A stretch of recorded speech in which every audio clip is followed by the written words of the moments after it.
देखो, पहली बात तो समझ लो, हमारी प्रगति को हमारा प्रारब्ध रोक सकता है, दूसरा कोई नहीं। हमारा कर्म जो पूर्व का बिगड़ा हुआ है वही हमारी उन्नति को रोक सकता है। दूसरा विश्व में कोई पैदा नहीं हुआ कि हमारी उन्नति को रोक सके।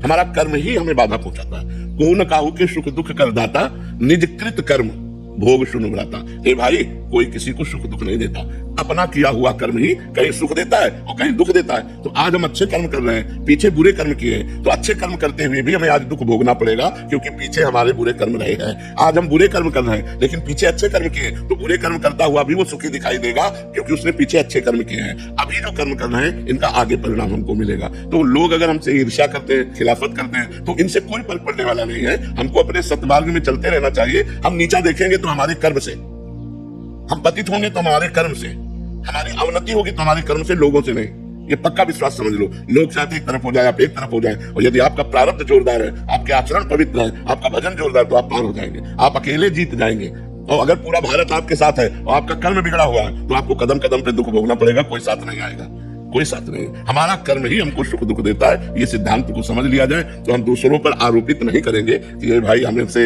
ईर्ष्या करके हमको दुख देते हैं। नहीं, वो इनके अंदर जो ईर्ष्या पैदा हुई वो हमारा कर्म है। इनको जो हमारे को दुख देने की भावना पैदा हुई वो हमारा कर्म इनके अंदर बैठकर हमको दुख भोगवा रहा है। तो हमको दुख भोग लेना चाहिए और नाम जप करके आगे बढ़ जाना चाहिए। अगर हम उनका विरोध करते तो नया कर्म बन जाएगा।